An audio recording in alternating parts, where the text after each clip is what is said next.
The man sitting with us in the studio today has many chapters of life, in the sense he has blessed many people. There are many people who have risen to big positions in the government, in the society, all of them having passed through his hands.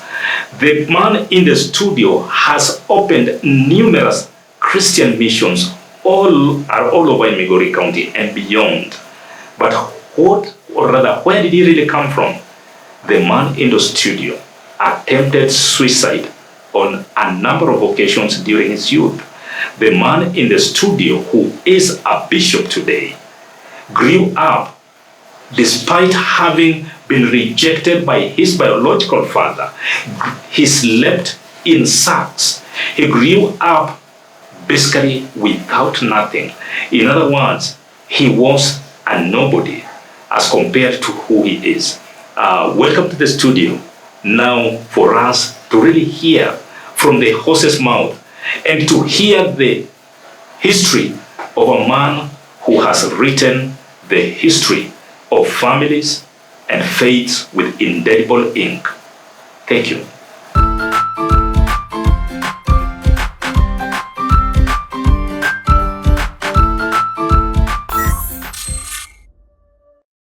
Welcome to Family Therapy Podcast.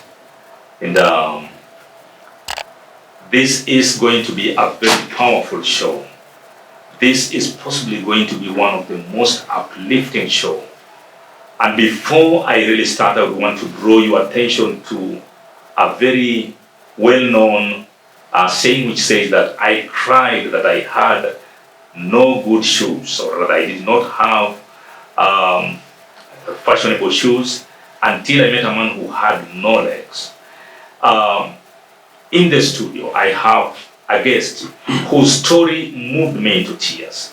In the studio, I have a guest whose testimony uplifted me, as testimony that made me collect the a million pieces of my life, and now I'm trying to reconstruct my life. And it's in this background that I bring you this guest, hoping that many of you, all those watching, will be uplifted and will be given a whole new perspective of life.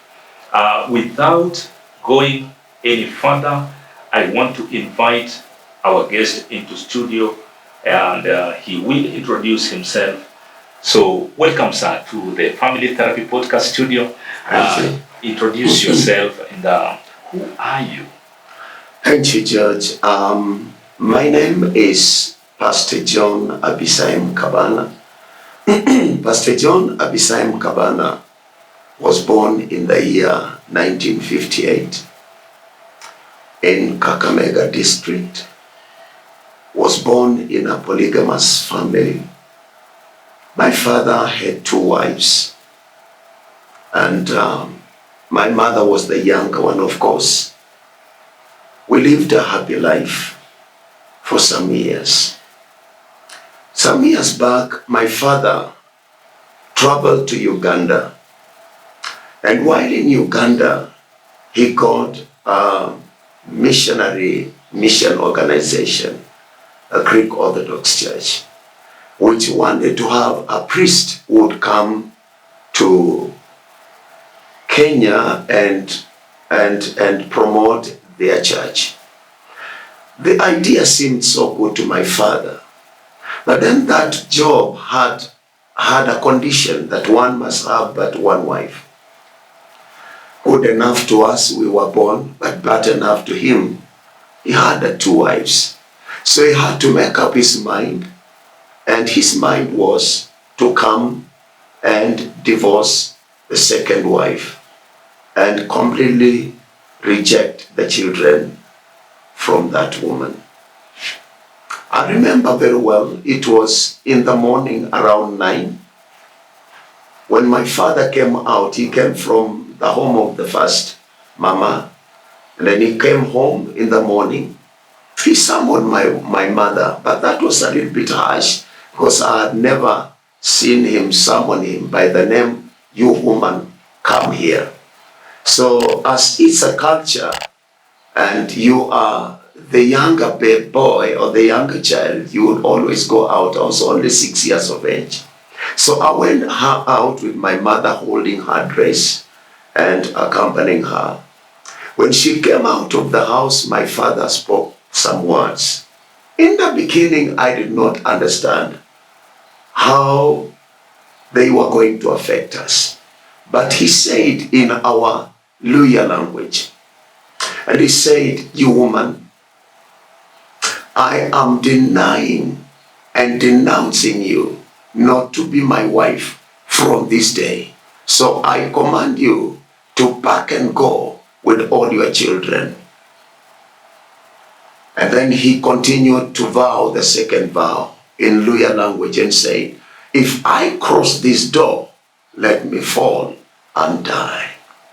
He turned off. He went. I saw my mother's face and she started weeping. And she wept so bitterly. But to my always experience was she would only cry when we go for funerals. So I started asking her, "Mom, why are you crying and yet there is no funeral here?" I did not know the woman had heard words that broke her heart. Hardly did I know our life had gone to a big mess and a big challenge. Had not gone to school yet. My brother, whom I follow, had gone to school. He was only in class 3. My younger sister also was there. She had not even started schooling. So our whole life was messed up. And indeed, my father kept his word up to the time he passed on in 1981 and never crossed the door of our house and had never offered an assistance to us. So my brother, whom I follow, goes to school the following day. And because the school is up on the other side where my father has the first wife, he stopped him and told him, "Go home. You have no father to pay for you." Came home crying bitterly. He did not know what to do. He turned to be a guitarist and play music and jump around and do whatever I could do. And for those of us who had not started going to school, the hope for going to school was gone. Life had come to a standstill. Dear viewer, I remember very well. I used to walk with a petticoat of my mother. During those days, they were cotton. So she would give me one.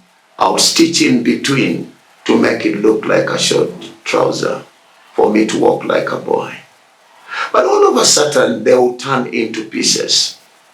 People in my village had gotten a young man to amuse them whenever they were taking their breakfasts. I remember clearly. They would book me, come and amuse us, come and make us laugh. So I would go in the morning. They begin singing a name that talks about my torn cloth, like it's like a tale of a ram. That was the song. And I would dance up and down and dance up and down. They would laugh and laugh and laugh and laugh as they were taking their breakfast. And at the end of it, maybe I get a small piece of either chapati or mandasi or bread, and they send me off. There were no clothes. It was terrible. I turned out to be a chokora. I know how to live in the street. I know how to eat in the dustbins. That was the life. But unfortunately, the father was not dead. He was there, you would see him. And the missioner brought from Greek would send cloth for them to distribute. Of course, they would distribute and sell some. But to us, we were naked. Even as I narrate this story, this is a challenge to us. Do not let your present judge your future, for your future holds something different. I remember a man from our village wanted to give me a primary school basic education from class 1 up to class 3. So he called me into his hotel. And the best thing I would do was, He sends me to school in the morning because the lower classes would go to school from morning up to lunchtime and come home for good. And then the upper class would go back and continue up to evening. So then when I come back from school, the pay was going to the river, fetching for water for the hotel, selling in the hotel, and doing all that work. But to me, that was a mile. To me, that was profitable. And then he took me through from class 1 up to class 3. But when I was too close to class 4, then he stopped me and said, you are of no value if you go to class 4 because you need to be in school for a full day. So he sent me away. I saw darkness. I regretted why I was born. Because I had just gotten to school, I was used to other pupils, and I was performing extra well. I was always number 1 or number 2. But my unlearned mother, I could not tell her I was number 1. To her, getting 1 was a weak thing. If she hears somebody got number 20 and you only got 1, she would beat you and say you are doing nothing. How can you get 1? So I would turn around the story and tell her I ate all. And then she would be a bit happy. But now the school was over. I was back in that awkward life, back in that useless life. And I would remember always, it was late in the evening. It was coming to rain and the thunderstorms were on, and somebody knocked the door of our house. And that was the headmaster from that Eshanda primary school. And he said, John, I have fought for you and I have given you the poverty eradication scheme. You will now go to school for free from class 4 to class 7. I saw God.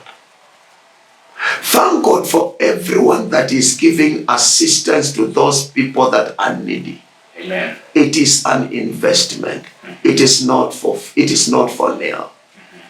So I went to school from class 4 up to class 7, and I was doing extra well. I sat for my CPE, and at the end of my CPE, I got 33 points. You know, it was out of 36, so 33, you had really done well. That was almost a national school or powerful provincial school. So I got invitations to join Kakamega High, Ingotse High, and so many other schools. But then I would read my letters for fun, because I would see my invitation admission letters. It is written, you must have 2 pair of shorts, you must have 2 pair of bed sheets, a blanket, a mattress, and 2 pair of shoes. Had I put on shoes, John, myself, anytime I wanted to put on shoes, I would go and cut the banana binders and step in and feel like how people feel when they are putting on shoes. And that is the only thing I knew. So I would read these letters, admission letters, and wonder how shoes look like, how blanket look like. I remember the first and the last time I put on I covered myself the blanket was during the years that my father would still come in our home between age 1 and age 5.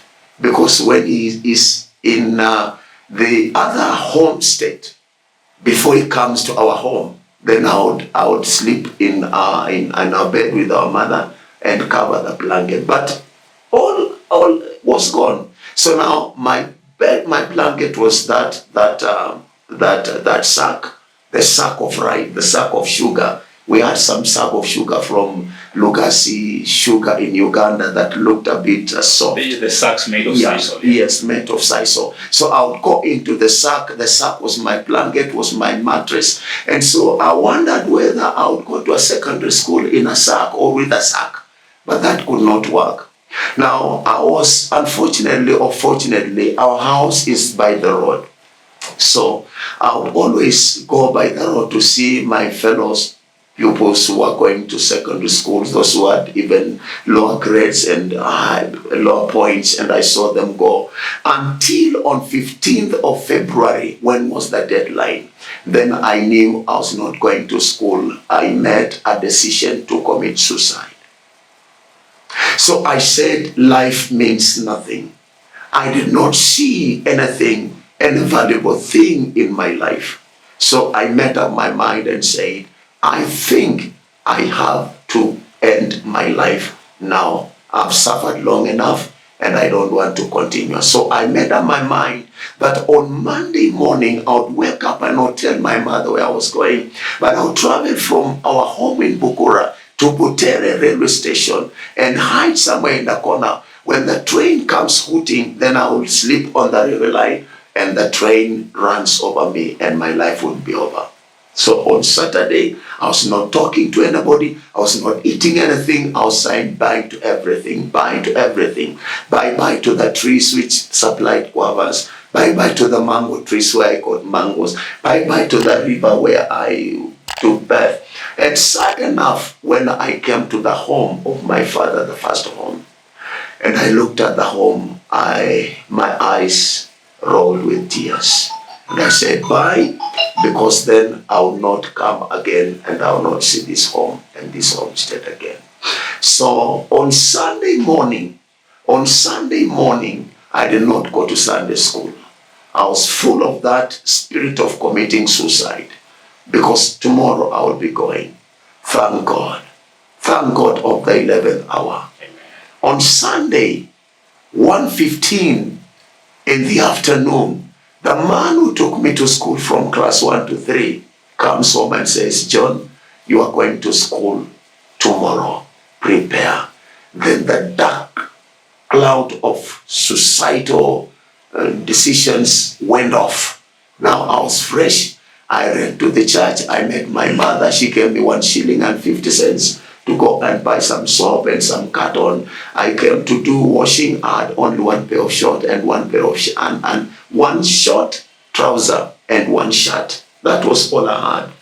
I had no shoes, so I started running around in my brother's houses. Unfortunately, I got 1 rubber shoes, the rubber shoes they are called hockey shoes, rubber shoes. But it has not sold. My brother was selling charcoal in Nairobi and he used it until it had no sole under it. So I designed a good carton, laid inside, got some papers fixed inside so that my leg would fit in. So on Monday morning, I gathered something that looked like a mattress, but inside it had some things like blankets, like sponge, like what. And it was an old mattress from my brother's house, which had been under the bed for over 3 years. So I brushed it, put in my pockets, my box, tied it with a rope made of grass, grasses which people make ropes with. And they have those ropes help them in thatching grass houses. So I tied it and off we left that morning. We went through Kakamega. I came to my brother who was doing some security work in Kakamega. I told him, my brother, once upon a time in our home, somebody's joining a secondary school. But my brother, in this box, I have no blanket. And then he said, brother, I'll give you what I have. He had 2 kids, 1 blanket divided into 2. So he gave me a half of it. They had, in fact, aired outside for it to dry because the kids had urinated on it. So I took it the way it was, put in that box and went to school. When I went to school, the school I joined is on a hill, very cold. When you cover this blanket from the feet, it comes up to the stomach somewhere here, it is over. When you begin with the head, it comes up to the knees, it's over. It was tough, it was smelly, I was beaten like a rat. You know, those were years when bullying was like nothing's, no one's business. But then I had to perseverance pays. So That is how this life happened. I did not go to school long because this man paid only 360 and left.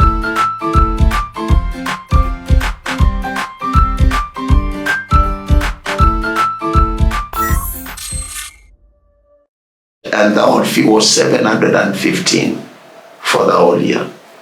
So I had to be sent away. My mother turned into making brewing alcohol. She was arrested many times. She stopped it. We sold all the hands it could not have. So finally I gave in and said, let us stop here. And my brother now called me, and he was doing tamaking in Nairobi, and said, I think we can join hands in Nairobi and we tamak together and we do what we can do. So finally, I landed in Nairobi. Again, I discovered in Nairobi is where I could do an chokora street boy business. But then I was now a bit big. So I decided, let me train in boxing and karate so that these things would help me to earn a living. So I went into Shaurimoyo Social Hall. I trained in karate, trained in boxing, and my idea was, after I successfully finished, I became one of the thugs around Kibera, where I would snatch and steal and do all that. But those were dangerous years. For those of you who would remember Nairobi, these are the times when Patrick Shaw was gunning down thieves. I thank God. Before I entered into the business, one day, I had just gone out to look for some work, but there was no job. I had gone in the industrial area. I was so hungry. I had smelled the smell of bread in bread bakeries. Nothing, no food was coming in, and so I was tired. So I was crossing over, and I came up to Kaloleni, next to City Stadium, and this is where my journey started. Because as I was passing, I heard some people singing, Mungu yu mwema, Mungu yu mwema. But inside my heart, I had bitterness for God. Why? It is God who took my father, and my father rejected us and submitted us to these all issues that we have gone through in life. And therefore, I hated God. But now when I heard these people singing, what was so interesting was the voice, was the guitar being played inside the music. So I peeped in my eyes in that house, and I saw that it was a Mzungu singing Mungu yu mwema. Wow. So it was some music. So I went in to see how Mzungu was singing Mungu yu mwema. And then he sang, and finally he preached about the love of God. And this is the time I gave my life to Christ.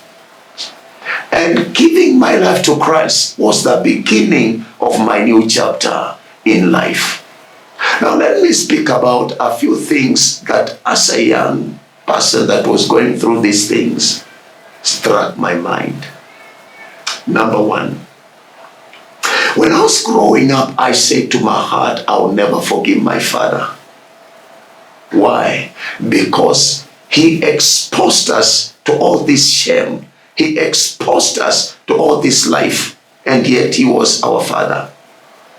Number two was the chairman of the primary school where I went to school.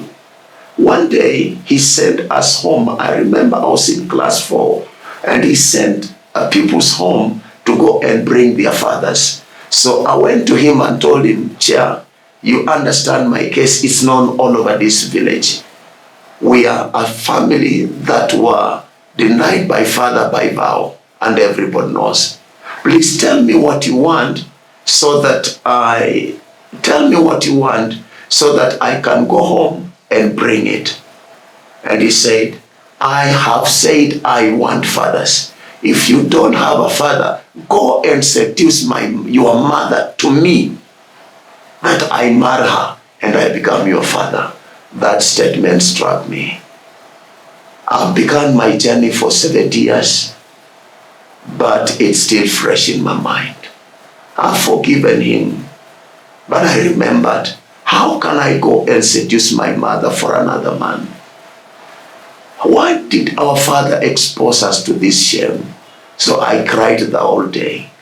And number 3 was a teacher in the primary school who forced me to go and begin to move up the Napier grass as kids were jumping on a high jump.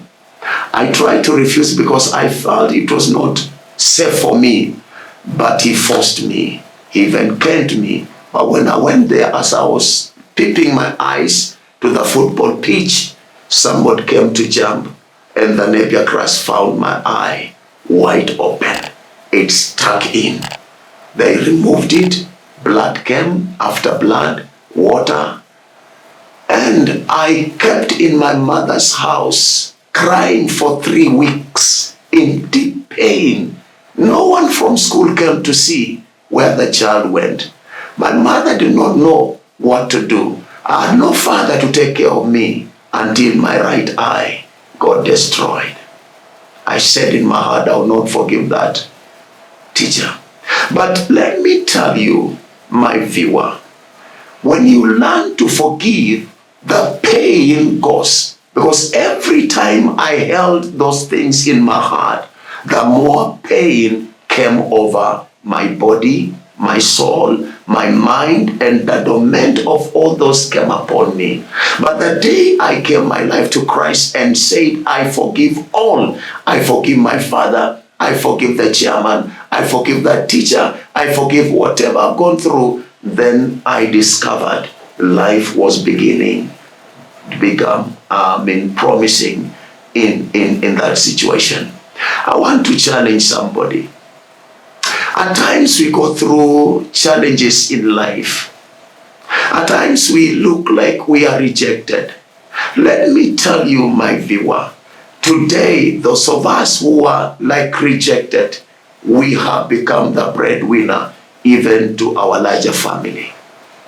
We have become the breadwinner even to the entire family. And I wish my father was still living. I'll carry him in my vehicle. I'll take him to a big supermarket. I'll buy for him a suit because there is no one like my father. And God has no substitute either. A father remains a father forever. So I want to say this thing, that our life turned into a misery. We lived a life of poverty. 3 times my mother tried to commit suicide. Hold it there, Bishop. 3 times your mother tried to commit suicide. To the viewers, this is Family Therapy Podcast. Family Therapy Podcast seeks really to bring to the fore of families issues so pertinent, issues so powerful. Through testimonies, lives are changed and are uplifted. If you cried because you don't have a fashionable shoe, wait until you hear Bishop John Abisai, who had no legs. And today, he is not just a bishop of a church in Migori, but a bishop of an entire region within Eastern and Central Africa, like really here. Subscribe to this channel, click the bell, click the like, and join this movement of family strengthening information. Thank you. Yes, your mom tried to commit suicide.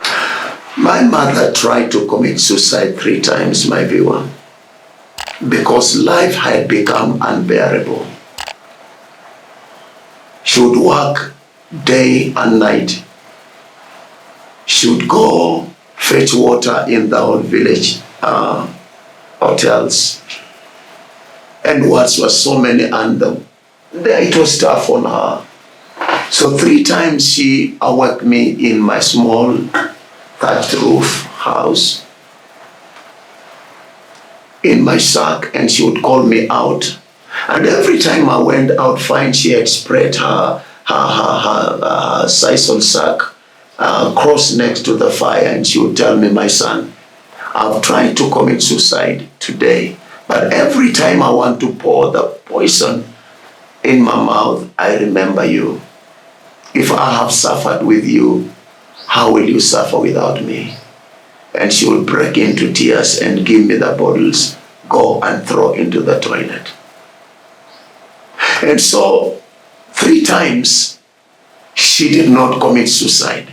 She had me in mind.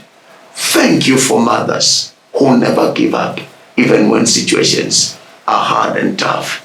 Amen. Thank you for mothers who are bared through the journey. Sometimes it is so hard, it's so tough, it's so rough, you don't know what to do. One of the prophets I got from my mother, dear viewer, and up to this time as I speak, she taught me the name of her God. And every time she would pray, I would listen to her, and she would say in our language, Anyasai Hakaba. That means, oh God the provider. And then I knew the God of my mother is called God the provider. And I respected the God of my mother's name.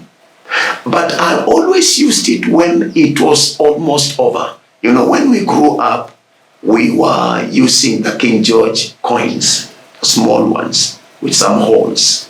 So sometimes you are sent, and as you run with the bicycle rim, it gets lost. And you know, when you go home without that item, your mother will beat you like nothing else. So I will look for it and look for it and look for it and look for it, and even sit down and begin to count grass as I look for it. But I knew I had the last weapon, the God of my mother. And that was Nyasai Hakaba, Jehovah Jireh, God the giver, God the provider. So every time I saw it was now coming night and I've not found it, I would just say, close my eyes and say, oh, God of my mother, God of my mother, Jehovah Jireh, where is this coin? And I had always believed, the moment I've said, the moment I open up my hand and point where I have pointed, I would go and find that coin. Thank God, he never failed me even once. Amen. Whether he was creating new coins, whether they were the real ones. But every time I applied the name of that God, I saw him. Thank you for introducing me to that name, my mother. Today, I thrive in faith. When I mention the name of God and believe it for what I believe, it happens. Because it's God the Jireh, God Jehovah Jireh, who provides at the point of need. So that is a short story of how I grew up. And when I had gone to school up to class 7, when I came to Nairobi, after all the tamaking, I got a place to begin to work and go to school. So in the weekends, we'll go to work. I remember like the city annex, that big tall building is 15-story houses. I worked there. You would come with 25 bags of cement from the store. You walk upstairs 15 stories. You take up, and then the Asian will draw a line with a piece of chalk where you will also draw sand. You pick sand from down the floor, down underground, and you bring it up there. It was such a tough work. But tough people will always receive from the Lord. So, and so that is what we did. And so I managed to go. I sat for my KCE, Kenya Junior Secondary Examination. That was a Form 2 examination. It was powerful during our years. KJSE. I passed, but then when I passed again, there was no job. So I had to terminate my secondary education there. But thank God, because after that, however, the Lord has propelled me to study. The Lord has propelled me to read. The Lord has propelled me to move so that I can shame the enemy. It's not yet over until it is over. Don't leave the match before the last whistle, because the last whistle can bring a big change. So I've gone to school. I've studied theology, have a degree in theology. I've studied other things in guidance and counseling. I've done mediation. I've done something on humanitarian diplomacy.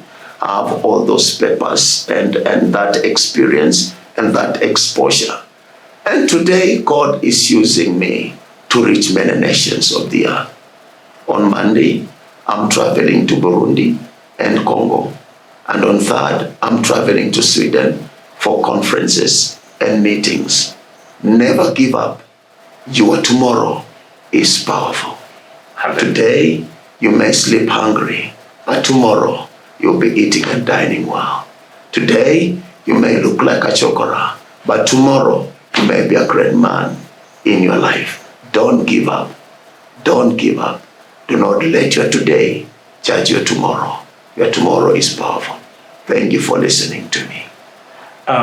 Bishop, I really have that's powerful, but I have a few issues maybe that I would like to bring to your attention. Yes. What message do you specifically have to, or maybe even before I come to that, I would, you don't have to answer this, but maybe can you talk briefly about the family that your father chose over your family?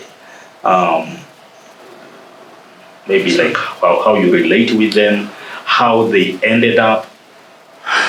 Thank you. I think it is in order.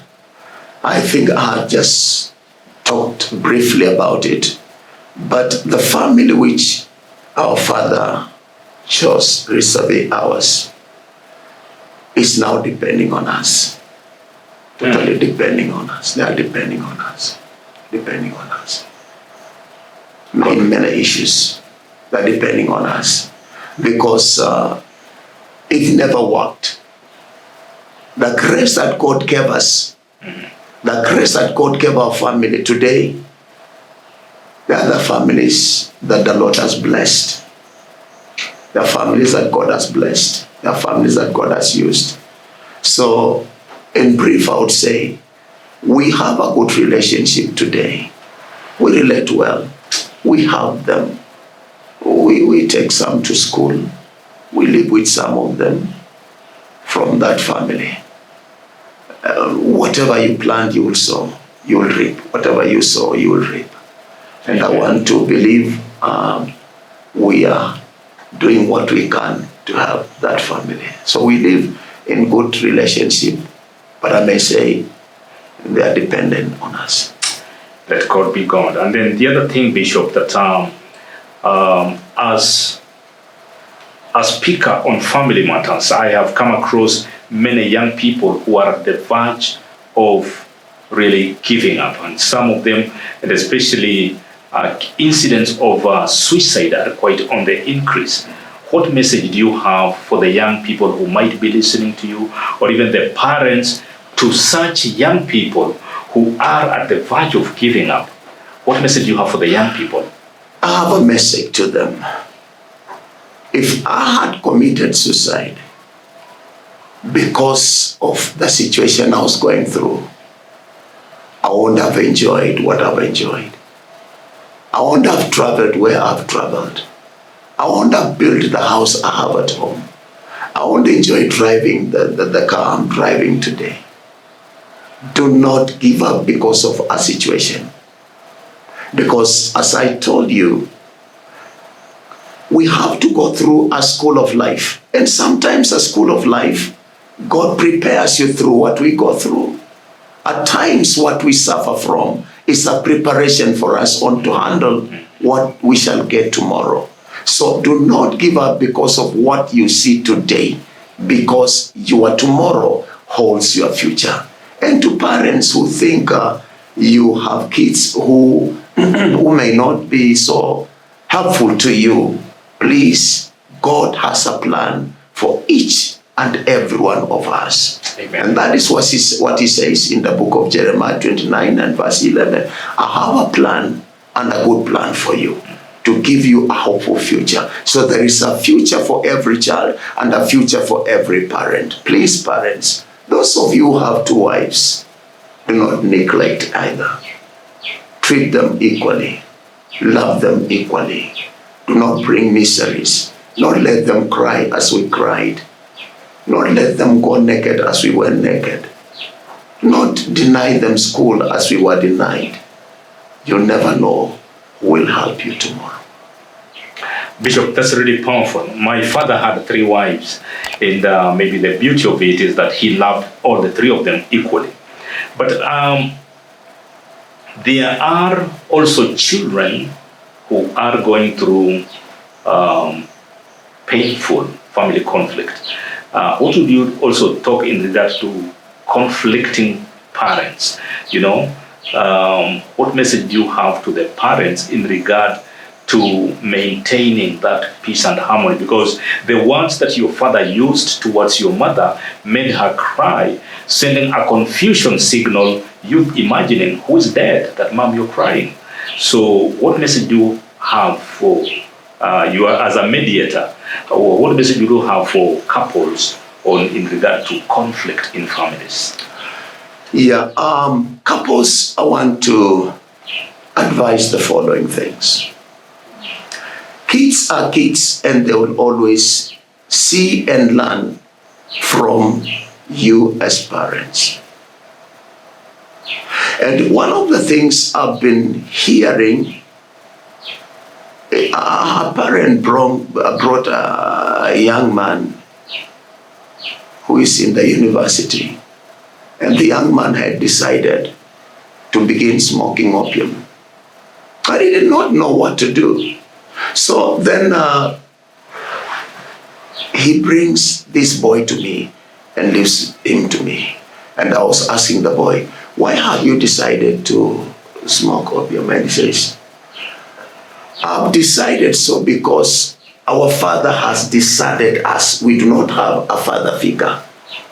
He is always in Nakuru. He's always in Eldoret. He's always everywhere. We have no time for him. So I've decided to do this to draw his attention. So please have time with your children. We may be so busy with our jobs, with our businesses, with what we do, but remember the priorities. God is number 1, family number 2, business number 3, or ministry number 3. Whatever we do after family must come number 3. So we see God number 1. He's God, He's a creator. We must give him the first priority. But after God, family. This is where we have misplaced our priorities. And please, when you have issues to solve, do not do it in front of your children. I am I'm 42 years in marriage today. We've never had conflict before our children. And they don't even know whether we have had even one. And we have not fought, we have not quarreled for the past 42 years. And the secret is we know how to go about our misunderstandings. We know how to deal with our issues. We know our points of meeting. We know this is the end of my wife, this is the end of my husband. So we always know where we cannot go beyond, and we know how to solve our issues. So that is a point I would want, that you as parents know when to deal with your issues in life. You can have a private place where you go and deal with your issues, and not before kids, and not begin to quarrel before them. Because when you do so, they begin to take sides. They can also judge and begin to take sides. So please, parents, do not do it before your children. Learn how to solve your differences in a different way, and that will help the family to remain together and respect remains intact. Well, Bishop, thank you so much. Dear viewers, if this testimony cannot soak anybody's spirit out there, then nothing can soak it. It is really a very powerful and very uplifting. I cannot think of a more motivating speech, a more motivating presentation than the one that we have heard from Bishop John Abisai, who is pastoring Maranatha Church in Migori, but of course, as you have heard, he oversees several other churches. I want also to believe that the young people who are at the verge of giving up, if he can rise from where he rose, anyone can. To the viewers, once again, I remind you to keep in touch or connect with Family Therapy Podcast through subscribing to the channel. Click the like and click the bell. And kindly please, let's hear your comment. We read all comments and we respond to each and every comment, because it is these comments that help improve our presentation and maybe even are used for guidance and counseling in many other families. Thank you so much. And Bishop, thank you for honoring our call to our studio. And you have really been a great blessing to me, and I believe to anyone who has listened to you. Thank you so much, and God bless you. Thank you, dear viewer. God bless you too. Thank you. Bye-bye.